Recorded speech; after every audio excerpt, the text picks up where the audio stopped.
Coming at you from a very windy, yet quite warm because I'm in a t-shirt, Loch Ness.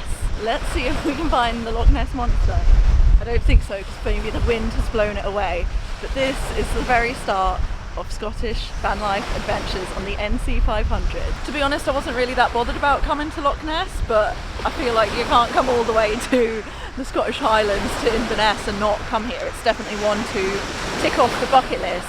And also I feel like it marks the start of the Highlands trip, even though it's not actually on the NC500, but you know, for me it marks the start of this little adventure in my van. I thought it would be a lot more busy here because it's like a really, obviously a really famous tourist attraction, and it's a Saturday during the school holidays, but there's not that many people here. Just up that way there's like a cafe or something and a few families, but it's really like the rest of the beach is just empty. So yeah, pleasantly surprised. I've just arrived at the start of the Fairy Glen Falls walk.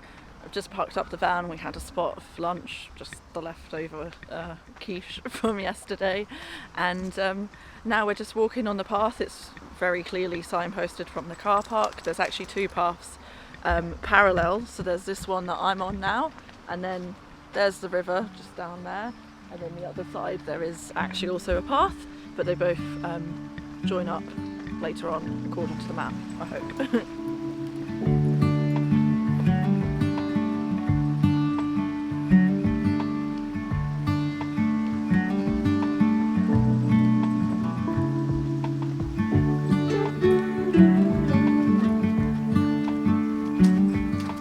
There's just something absolutely fantastic about being in places like this, being out in nature in general, because like, how is this natural?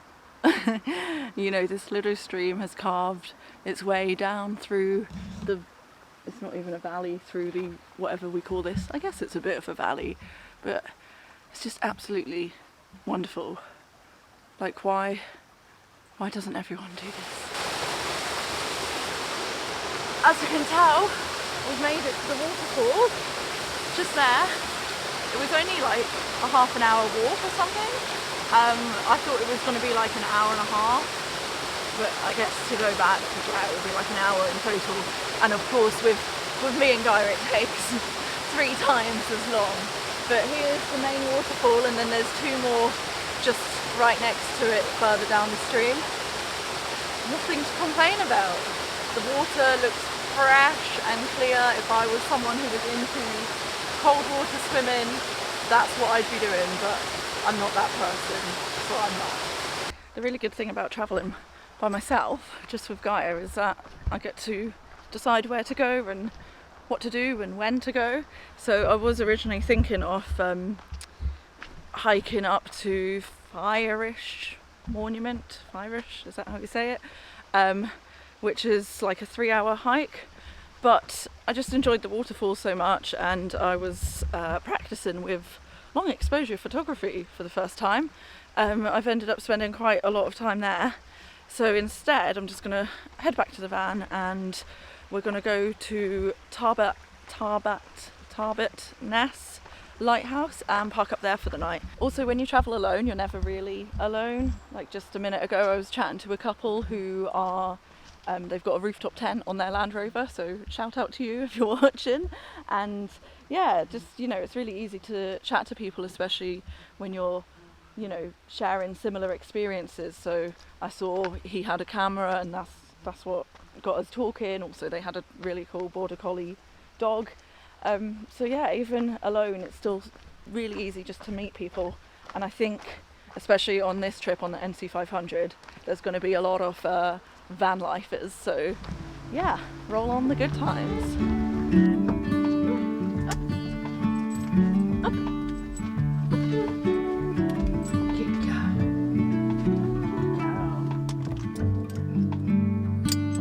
Okay, keep going. Oh, sit. Keep going.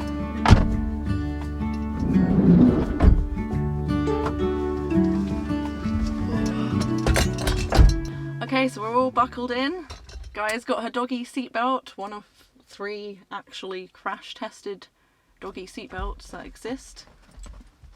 She's loving it. She loves laying down on the front chair. So I've just arrived at Tarbat Ness Lighthouse, just behind me.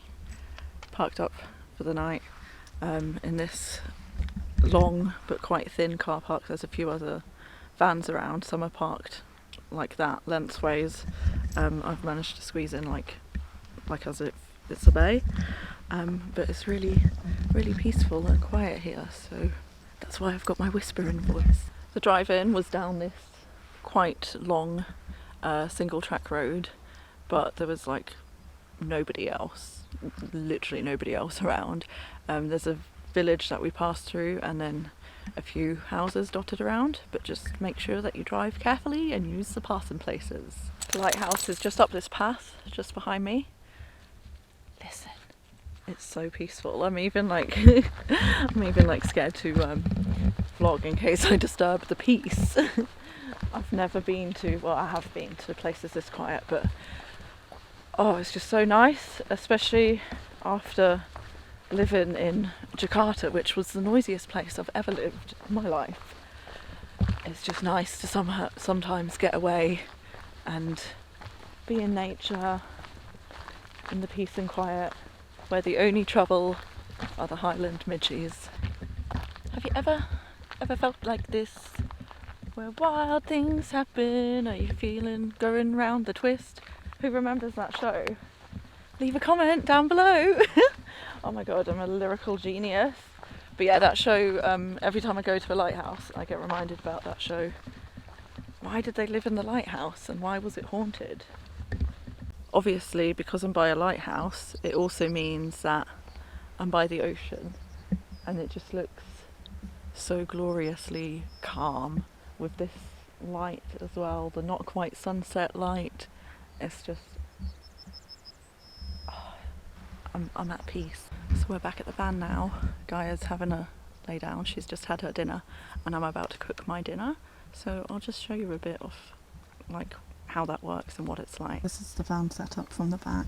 There's my side door and I've just got a stove there and I've got my saucepan. It's just a regular saucepan from home, and then I'm just keeping it simple tonight, just having one of these one pot meals from Aldi. I might add some extra vegetables or couscous, but yeah, pretty simple.